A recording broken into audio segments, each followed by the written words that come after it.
నమస్కారం, welcome to see news. నా పేరు కృష్ణకుమార్. న్యూస్లో ముందుగా హెడ్లైన్స్. ఒంటిమిట్టలో సీతారామచంద్రుల కళ్యాణోత్సవం, పట్టు వస్త్రాలు సమర్పించిన చంద్రబాబు దంపతులు.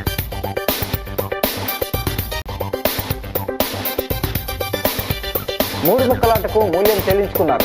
జగన్పై మంత్రి నిమ్మల రామనాయుడు ఆగ్రహం.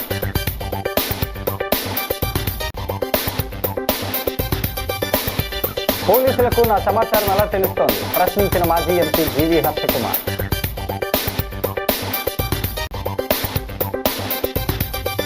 మా ఎస్సీ వర్గాల జీవనోపాధిని కాపాడండి. కలెక్టరేట్లో బోట్స్మెన్ సొసైటీ వినతి పత్రం.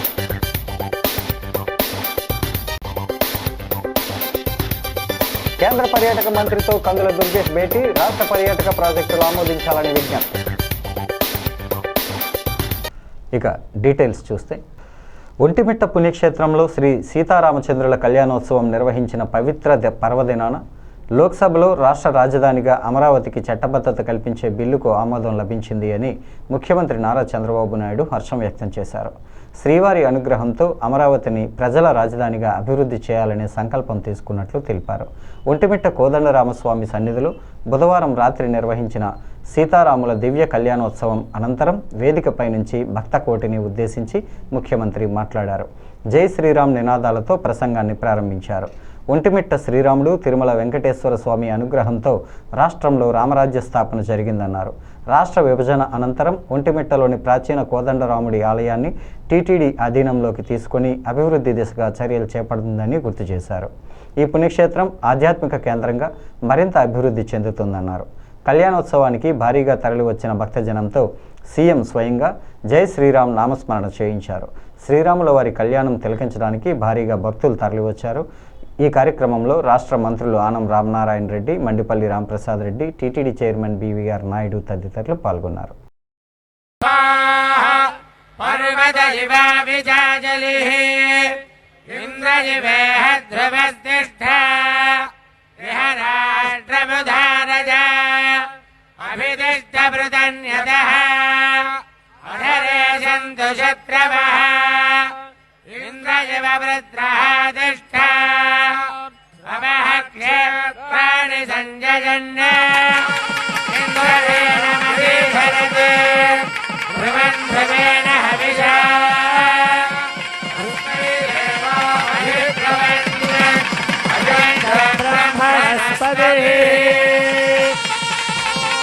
अभ्रातृघ्नीं वरुणापतिघ्नीं बृहस्पते इंद्राविद्रघ्नीं लक्ष्म्यन्तामस्यै सविदस्सु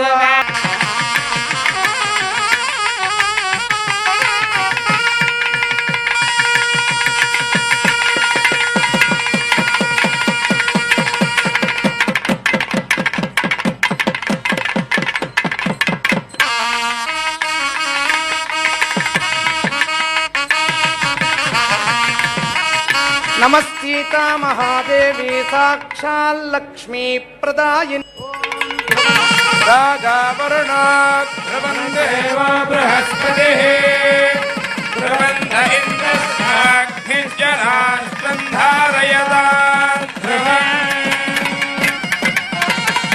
शुभमुहूर्तो अस्तु सुप्रतिष्ठितमस्तु.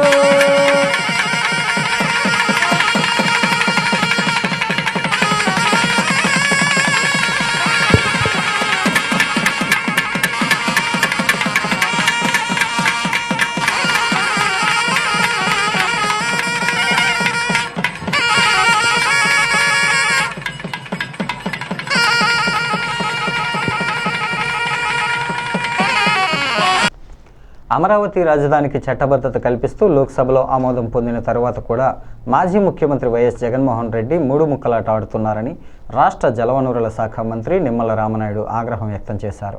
ప్రజలు తిరస్కరించాలని ఆ పార్టీకి బుద్ధి రావడం లేదన్నారు. కలెక్టరేట్లో జరిగిన తూర్పుగోదావరి జిల్లా బడ్జెట్ అవుట్ రీచ్ కార్యక్రమంలో పాల్గొనేందుకు వచ్చిన మంత్రి నిమ్మల రామనాయుడు అక్కడ మీడియాతో మాట్లాడారు. ఉమ్మడి రాష్ట్ర జనాభాలో 58% వాటా ఉన్న ఆంధ్రప్రదేశ్ వనరుల్లో 46% మాత్రమే వాటాను దక్కించుకుందని, రాష్ట్ర విభజనతో జరిగిన నష్టం కంటే గత 5 ఏళ్ల వైసీపీ పాలనతోనే రాష్ట్ర ఆర్థిక పరిస్థితి వెంటిలేటర్ మీదకు వెళ్ళిందని వ్యాఖ్యానించారు. పోలవరం అమరావతితో పాటు రాష్ట్రాన్ని ముందుకు నడిపించేందుకు CM Chandrababu, deputy CM Pawan Kalyan అనుక్షణం కష్టపడుతున్నారని అన్నారు. 2027 నాటికి పోలవరం ప్రాజెక్టును పూర్తి చేయాలనే లక్ష్యంతో ముందుకు సాగుతున్నామన్నారు. కూటమి ప్రభుత్వం అధికారంలోకి వచ్చాక 2024-25లో జీఎస్డీపీ 11.89% వృద్ధి సాధించామని, స్వర్ణాంధ్ర విజన్ 2047 లక్ష్యానికి 15% వృద్ధి సాధించే లక్ష్యంతో పనిచేస్తున్నామని వివరించారు. గత పాలనలో చేసిన అప్పులకు వడ్డీలు చెల్లించుకుంటూనే అభివృద్ధితో పాటు సూపర్ 6 హామీలు అమలు చేస్తున్నామని అన్నారు.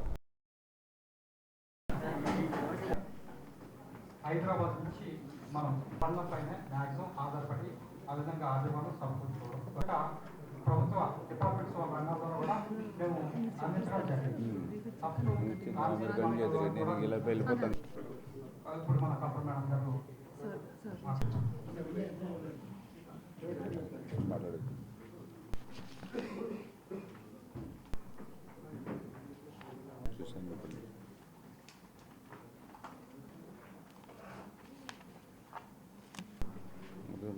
సూపర్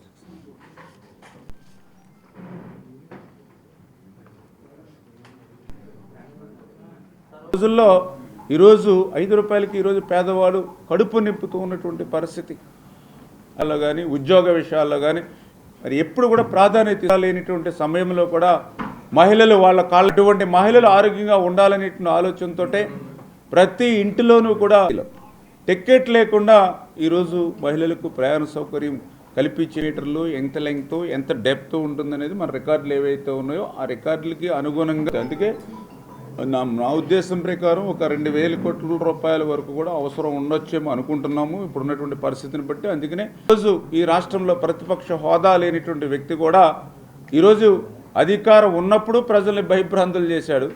అధికారం కోల్పోయిన తర్వాత కూడా జ్ఞానోదయం తెచ్చుకోకుండా మళ్ళీ ప్రజల్ని మరి బ్లాక్మెయిల్ చేస్తూ మళ్ళీ భయపెట్టడానికి ప్రయత్నం చేస్తున్నటువంటి స్థితి. అందుకే రేపటి భవిష్యత్తులో అమరావతికి మరి కనీసం ఒక అంగుళం కూడా కదిలించేటువంటి శక్తి ఎవరికి లేకుండా దాన్ని కూడా నిన్న చట్టపద్ధతి. ఎందుకంటే మనందరం కూడా చూసాం ఆ రోజు 2014-19 నేను కూడా ఆ రోజు ఎమ్మెల్యేగా ఉన్నా, ఆ రోజు అసెంబ్లీలో ఉన్నాం. ఆ రోజు ప్రతిపక్ష నాయకుడిగా ఉన్నటువంటి జగన్మోహన్ రెడ్డి గారు అమరావతిని నేను స్వాగతిస్తూ భీమవరం మండలం ఆకివీడు వెళ్లనివ్వకుండా తనను పోలీసులు 2 రోజుల పాటు గృహ నిర్బంధంలో ఉంచారని అమలాపురం మాజీ పార్లమెంట్ సభ్యుడు జీవి హర్షకుమార్ తెలిపారు. తన నెంబర్పై పోలీసులు నిఘా ఉంచినట్లు అనుమానంగా ఉందని వ్యాఖ్యానించారు. స్థానిక రాజీవ్ గాంధీ కళాశాల సమావేశపు హాల్లో గురువారం జరిగిన విలేకరుల సమావేశంలో హర్షకుమార్ మాట్లాడుతూ 2 రోజుల తర్వాత తాను ఆకివీడు వెళ్తుంటే పాలకొల్లు వద్ద 10 మంది పోలీసులు తనను అడ్డుకున్నారని తెలిపారు. తాను తన డ్రైవర్ మాత్రమే ఆకివీడు బయలుదేరి వెళ్ళామని, తాను వెళ్తున్న సంగతి పోలీసులకు ఎలా తెలిసిందని, బహుశా తన ఫోన్ నెంబర్ను పోలీసులు నిఘాలో పెట్టి ఉంటారని భయాందోళన వ్యక్తం చేశారు. తన ఫోన్ ట్యాపింగ్పై ఎవరికి ఫిర్యాదు చేయాలో వారికి ఫిర్యాదు చేస్తానని అన్నారు. ఆకివీడుకు డిప్యూటీ స్పీకర్ రఘురామకృష్ణంరాజు వచ్చిన సందర్భంగా ఎటువంటి గొడవలు జరగలేదని తహసీల్దారు తనతో తెలియజేశారని, అయితే సాయంత్రానికల్లా గ్రామంలోని 57 మందిపై కేసులు పెట్టి ఎఫ్ఐఆర్లు నమోదు చేశారని ఆరోపించారు. నేను నా డ్రైవర్ ఇద్దరమే వెళ్తుంటే తమకు 144 సెక్షన్ ఎలా వర్తిస్తుందని ప్రశ్నించారు. దళితుల పట్ల ప్రభుత్వం ఇలాగే అక్రమ కేసులు పెట్టుకుంటూ పోతూ అప్రతిష్ట పాలు కావడం ఖాయమని హెచ్చరించారు. మొన్న 2 రోజులు నేను హౌస్ అరెస్ట్లో ఉన్నాను. ఎందుకంటే హౌస్ అరెస్టు నేను భీమవరం వెళ్ళకూడదు, ఆకివీడు వెళ్ళకూడదు, వాళ్ళని పలకరించకూడదు, వాళ్ళ దగ్గరికి వెళ్ళి మాట్లాడకూడదు. 144 సెక్షన్ ఉందన్నారు. నేను వెళ్తున్నది నేను డ్రైవరు తప్ప ఇంకెవరు కాదు. కాబట్టి 144 సెక్షన్ నాకు వర్తించదండి, నేను వెళ్తాను అని చెప్తే కానీ నన్ను హౌస్ అరెస్ట్ చేశారు. సరే నేను హౌస్ అరెస్ట్ లేదు కదా అని చెప్పి బయలుదేరి వెళ్తే పాలకొల్లు దగ్గర నన్ను అరెస్ట్ చేశారు. ముఖ్యంగా నేను చెప్తున్నది అంటే నా ఫోన్ ట్యాప్ చేస్తున్నాను. నేను నా ఫోన్ కంప్లీట్ 24 అవర్స్ పోలీసులు సర్వేలెన్స్లో ఉంటుంది. నేను ఏం మాట్లాడుకున్నది కూడా వింటున్నారేమో అని చెప్పేసి నాకు అనుమానంగా ఉంది. నేను ఇది కంప్లైంట్ చేయబోతున్నాను. ఇంకోటి అనదర్ థింగ్ ఏంటంటే నేను ఎక్కడికి వెళ్తున్నాను అదే రూట్లో కాసి నన్ను 10 మంది పోలీసులు ఆఫ్ చేశారు. ఆఫ్ చేసి ఎంఆర్ ఆఫీసుకి తీసుకెళ్లారు. తీసుకెళ్ళిన తర్వాత అక్కడ బైండ్ ఓవర్, ఇప్పుడు ఒక ఎంపీని బైండ్ ఓవర్ చేయాల్సిన అవసరం లేదు.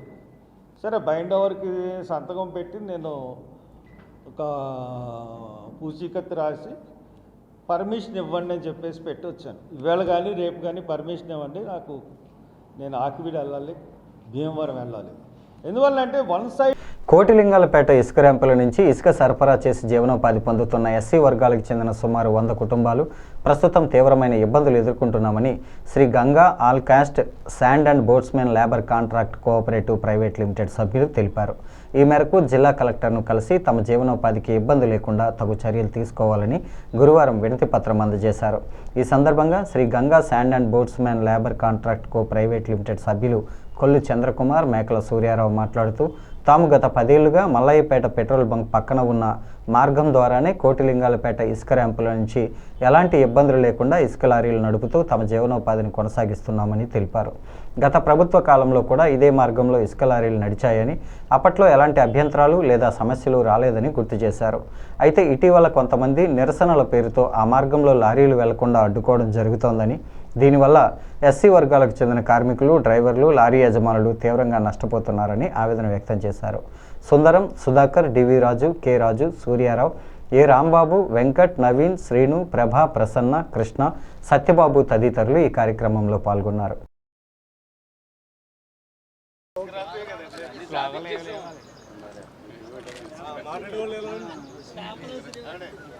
నా పేరు కొల్లు సుందర్ కుమార్. మాది Kotilingalapeta 1 Shriganga all caste sand and boatsmen labour cooperative society. అలాగే మేము గత 10 సంవత్సరాల నుండి కోటిలింగాల ర్యాంప్లో మేము జీవనోపాధి పొందుతున్నాం. ఆల్ కాస్ట్లో అందరం కూడా మాలా మాదిగులు అందరం కలిసి 10 సంవత్సరాల నుంచి నడుపుతున్నాం. అలాగే పేపర్ మిల్ రోడ్డు పక్కంతా కూడా మేము ఎప్పుడు లారీ అదేవిధంగా 10 సంవత్సరాల నుంచి వస్తుంది. మేము 10 రోజులకు ఒకసారి కూడా రోడ్డు శుభ్రం చేస్తూ ఉంటాము. ఈ గత ప్రభుత్వం కంటే ఈ ప్రభుత్వంలో కూడా రేట్లు అది చాలా ప్రజలకు అందుబాటులో ఉన్నది. కాబట్టి కొంతమంది నిరసనలు తెలియజేస్తున్నారు. మా జీవనోపాధి మాకు బోట్ల ద్వారా లోనికి వెళ్ళి ఇసుక తెచ్చుకోవడం అనేది జరుగుతుంది. కాబట్టి మా జీవనోపాధి మాకు కలిగించాలని గవర్నమెంట్ వారికి కోరుతున్నాను. అంటే రోడ్ల మీద ఒప్పుకుంటూ వెళ్ళిపోతే డస్ట్ మీ లారీల వల్లే వస్తున్నారు. అక్కడ కెపాసిటీకి మించి వేసేస్తున్నారు కదా. కెపాసిటీ మించి ఏం కదండి, 3 యూనిట్లు అంటే 3 యూనిట్లే వేస్తాము, 6 యూనిట్లు 6 యూనిట్లు వేస్తాము. ఏదైనా ఒక లారీ ఎక్కువ తక్కువ ఉండి ఇసుక పడి ఉండొచ్చు, కానీ మేము వెంటనే 4-5 రోజుల్లో అది ప్రతి శనివారం కానీ గురువారం కానీ మేము శుభ్రం పరుస్తూ ఉంటామండి. అటువంటి ప్రజలకు ఎటువంటి ఇబ్బంది లేకుండా మేము కొనసాగించుకుంటాం. ఎందుకంటే ఇది ఎస్సీల ర్యాంప్ కాబట్టి, దళితుల ర్యాంప్ కాబట్టి మీరు మా మీద ఇటువంటి అగత్యాలు, ఇటువంటి ఆధారం లేని నిరూపించొద్దని మేము ఈ సమయంలో చెప్పగల సూర్యరావు అండి. కోటిలింగల్ 1లో ఇసుక రీచ్లో మేము మరి బోట్లు మాన్యువల్గా నడుపుతూ మేము ప్రజలకి సరసమైన ధరలకి, అలాగే ప్రభుత్వం నిర్ణయించిన ధరలకు మాత్రమే మేము ఇసుక సప్లై చేస్తూ ఉన్నాం. అలాగే మరి నిన్న గౌరవనీయులు మాజీ ఎంపీ గారు భరత్ గారు నిన్న ప్రెస్ మీట్ పెట్టి అక్రమంగా దోచేస్తున్నారు లోకల్ ఎమ్మెల్యేలని మరి ఒక ఆరోపణ చేసి ఉన్నారు. ఇది అవాస్తవం అండి. కొత్త ఆర్థిక సంవత్సరం ప్రారంభం వేళ ఆంధ్రప్రదేశ్ పర్యాటక రంగాన్ని అంతర్జాతీయ స్థాయికి తీసుకెళ్లే లక్ష్యంతో ఢిల్లీ పర్యటనకు వెళ్లిన రాష్ట్ర పర్యాటక, సాంస్కృతిక, సినిమాటోగ్రఫీ శాఖ మంత్రి కందుల దుర్గేష్ కేంద్ర పర్యాటక శాఖ మంత్రి గజేంద్ర సింగ్ షెకావత్తో భేటీ అయ్యారు. న్యూఢిల్లీలో కేంద్ర పర్యాటక, సాంస్కృతిక మంత్రి గజేంద్ర సింగ్ షెకావత్ను ఆయన నివాసంలో గురువారం మంత్రి కందుల దుర్గేష్ కలిశారు. పెండింగ్లో ఉన్న పర్యాటక, సాంస్కృతిక ప్రాజెక్టులపై చర్చించి త్వరితగతిన ఆమోదించాలని, రాష్ట్రానికి 915 కోట్ల విలువైన మరో 9 కొత్త ప్రాజెక్టులు మంజూరు చేయాలని మంత్రి దుర్గేష్ ప్రతిపాదనలు సమర్పించారు. స్వదేశ్ దర్శన్ 2.0, ప్రసాద్, సస్కీ పథకాల కింద ఐకానిక్ పర్యాటక కేంద్రాల అభివృద్ధి, ఆధ్యాత్మిక పర్యాటక సర్క్యూట్ల బలోపేతానికి కృషి చేయాలని కోరారు. ఏపీ పర్యాటక రంగానికి అండగా నిలుస్తున్న కేంద్రానికి ధన్యవాదాలు తెలిపారు. 430 కోట్ల విలువైన కేంద్ర పర్యాటక ప్రాజెక్టుల పురోగతిని కేంద్ర మంత్రికి వివరించారు.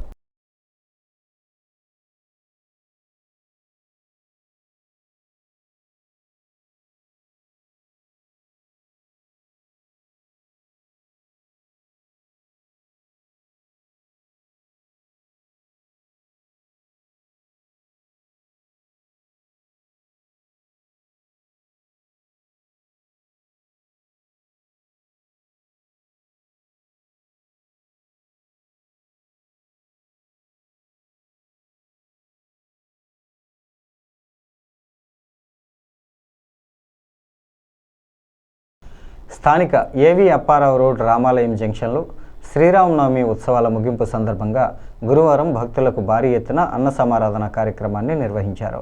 భక్తులు బారులు తీరి స్వామివారి ప్రసాదాన్ని స్వీకరించారు. ప్రతి ఏటా రామాలయం జంక్షన్లో శ్రీరామనవమి వేడుకలను అంగరంగ వైభవంగా నిర్వహించడం ఆనవాయితీగా వస్తోంది. అదేవిధంగా ఈ ఏడాది కూడా స్వామి అమ్మవార్ల కళ్యాణ మహోత్సవాన్ని భక్తి శ్రద్ధలతో నిర్వహించారు. గురువారం జరిగిన అన్నదాన కార్యక్రమానికి భక్తులు భారీగా తరలిరావడంతో సందడి నెలకొంది. ఆలయ కమిటీ గౌరవ అధ్యక్షుడు గుత్తుల జయకృష్ణ, మానే సూర్యచంద్రరావు అలియాస్ దొరబాబు, అధ్యక్షుడు మిరియాల శ్రీనివాస్, ఉపాధ్యక్షుడు మామిడి రమణ, కోశాధికారి Dangeti Venkataramana, secretary Erramsetti Nagaraju, joint secretary కాగితపు మురళీకృష్ణ, ఆర్గనైజర్లు మామిడి కోటేశ్వరరావు, సూరంపూడి దుర్గారావు, సభ్యులు కందికొండ అనంత్ పాల్గొన్నారు.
బిర్యానీ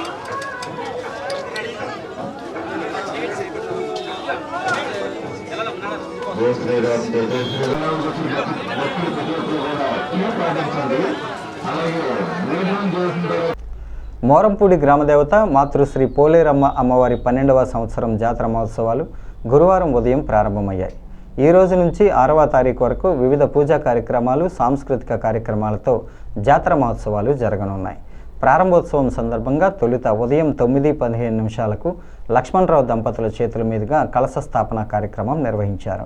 వేద మంత్రాలతో ఆలయ పరిసర ప్రాంతాలు మారుమోగాయి. ప్రతి ఏటా పోలేరమ్మ జాతర మహోత్సవాలను అంగరంగ వైభవంగా నిర్వహిస్తున్నారు. అనంతరం గరగల కార్యక్రమాన్ని జరిపించారు. సాయంత్రం 7 గంటలకు భజన కార్యక్రమాన్ని ఏర్పాటు చేశారు.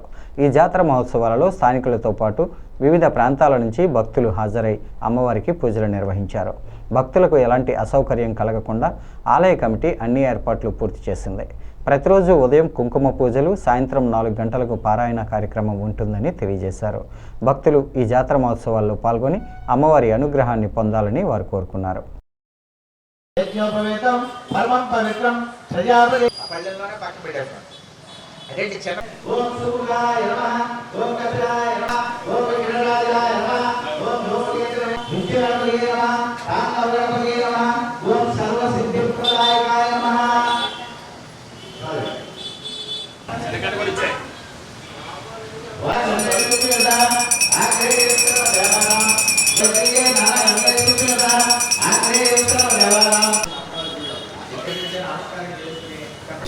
सरस्वती दीपेरा नमोस्तुते प्रार्थना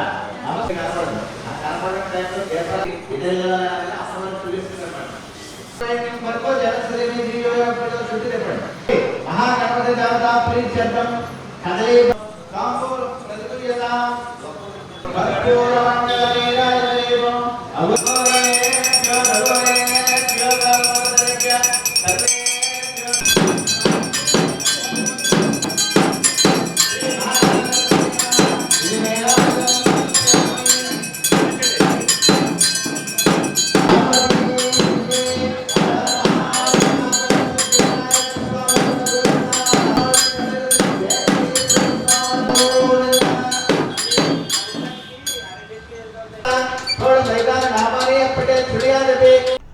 నాలుగు లేబర్ కోడ్స్ అమలుకు నిరసనగా ఏప్రిల్ 1న బ్లాక్ డే కార్యక్రమాన్ని స్థానిక బాలాజీ దాస్ చౌక్ సెంటర్లో అఖిలపక్ష కార్మిక సంఘాల ఆధ్వర్యంలో నిర్వహించారు.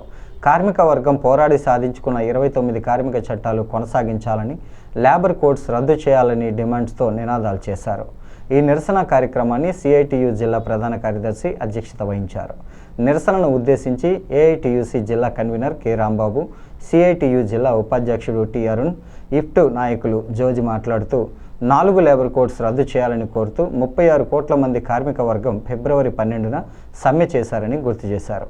కానీ లేబర్ కోడ్స్ను ఏప్రిల్ 1వ తేదీ నుంచి అమలు చేయాలని బీజేపీ ప్రభుత్వం తీసుకున్న నిర్ణయానికి నిరసనగా బ్లాక్ డేగా నిర్వహించాలని భారత అఖిలపక్ష కార్మిక సంఘాలు నిర్ణయం తీసుకున్నాయన్నారు. సిఐటియు జిల్లా ప్రధాన కార్యదర్శి బి పవన్, జిల్లా అధ్యక్షుడు ఎం సుందర్బాబు, జిల్లా నాయకుడు ఎస్ఎస్ మూర్తి, రామచంద్రరావు, కె రామకృష్ణ, పూర్ణిమారాజు, రణదీప్ సింగ్, ఏఐటియుసి నాయకులు కొండలరావు, సప్పారమణ, నల్లా రామారావు, టి నాగేశ్వరరావు, దేవుడు, ఐఎఫ్టియు నాయకులు ఏవి రమణ, అప్పారావు, సతీష్, దుర్గారావు, భాస్కర్, రాజా, త్రిమూర్తులు, లావణ్య, రాంబాబు తదితరులు పాల్గొన్నారు. మిత్రులారా, ఏప్రిల్ 1, 2026 భారతదేశంలోనే 78 ఏళ్ల స్వతంత్ర భారత అనంతరం ఒక పెద్ద చీకటి రోజు. స్వతంత్రోద్యమ కాలంలోనే కార్మిక వర్గం అనేక పోరాటాలు చేసి సాధించుకున్నటువంటి దాదాపు 29 కార్మిక చట్టాలని నరేంద్ర మోడీ ప్రభుత్వం ఒక్క కలంపోటుతో రద్దు చేసి యజమానులకి, కార్పొరేట్లకి లాభం చేకూర్చే పద్ధతుల్లో 4 లేబర్ కోడ్లను తీసుకొచ్చారు. చాలా సుదీర్ఘకాలం ప్రపంచంలో కార్మిక వర్గం 22 గంటలు, 24 గంటల పనిని వ్యతిరేకించి పోరాడి వందలాది మంది ప్రాణాలు కోల్పోతే ప్రపంచవ్యాప్తంగా 8 గంటల పనిదినం వచ్చింది. భారతదేశంలో నష్టదాయకం ఉన్న హక్కుల్ని కూడా హరించేటువంటి చట్టాలు ఇవి.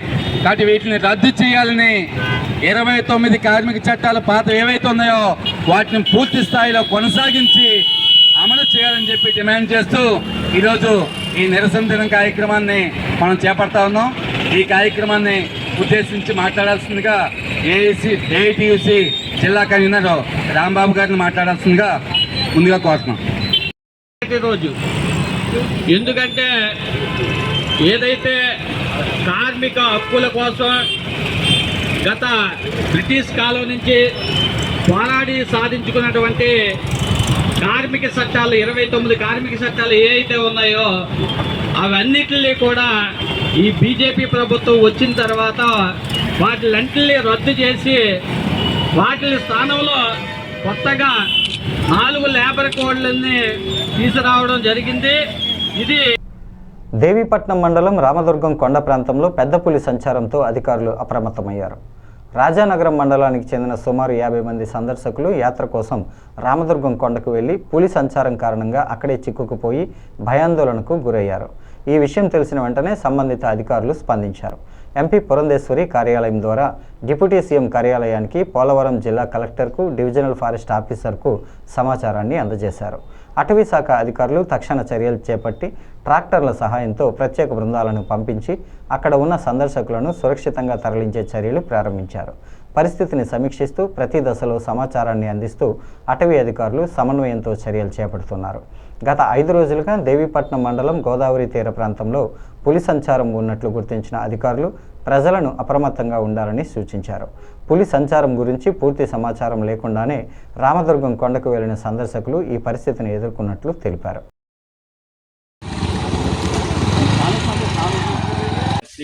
These all are the chances who will get chance. Okay. Last time also they got chance.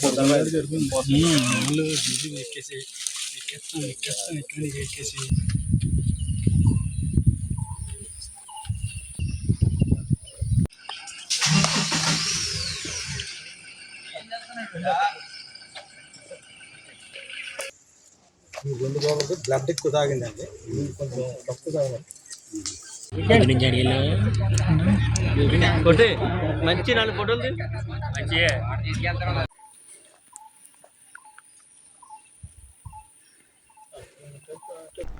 దళిత క్రైస్తవులను ఎస్సీలుగానే పరిగణించాలని, క్రైస్తవంలోకి మారగానే రిజర్వేషన్లు వర్తించవని సుప్రీంకోర్టు ఇచ్చిన తీర్పును వెంటనే వెనక్కి తీసుకోవాలని బహుజన సమాజ్ పార్టీ తూర్పుగోదావరి జిల్లా అధ్యక్షుడు పట్నాల విజయ్ కుమార్ డిమాండ్ చేశారు.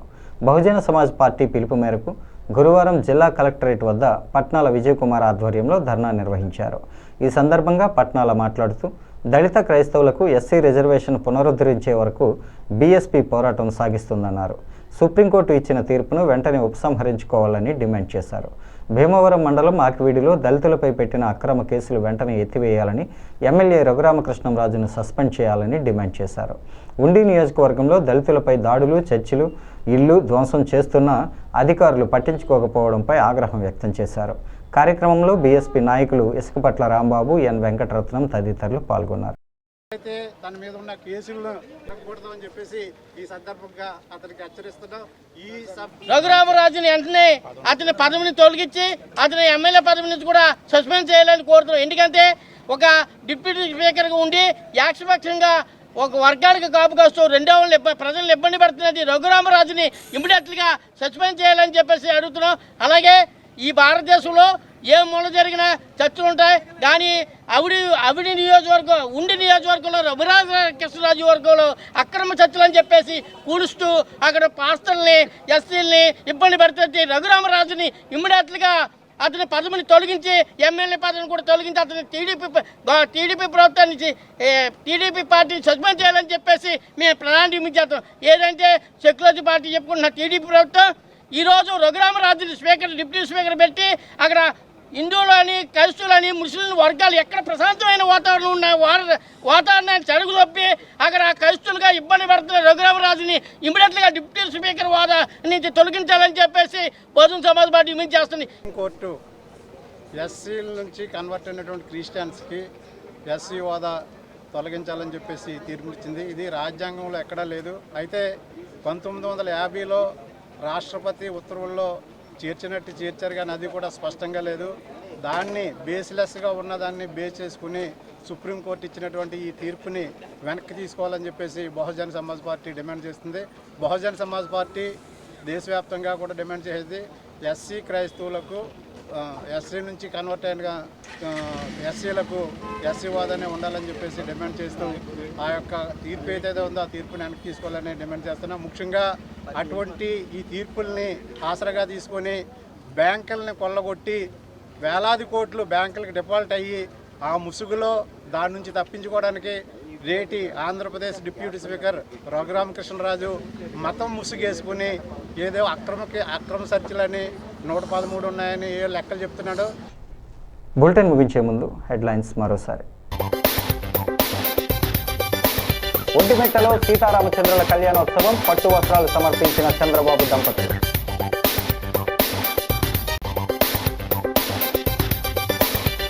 మూడు ముక్కలాటకు మూల్యం చెల్లించుకున్నారు, జగన్పై మంత్రి నిమ్మల రామనాయుడు ఆగ్రహం.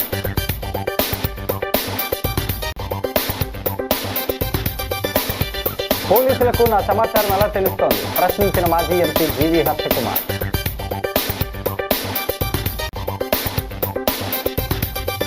మా ఎస్సీ వర్గాల జీవనోపాధిని కాపాడండి, కలెక్టరేట్లో బోట్స్మెన్ సొసైటీ వినతి పత్రం.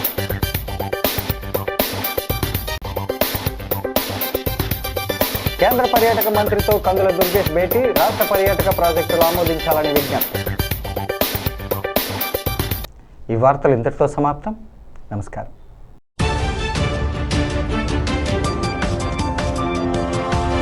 Thank you.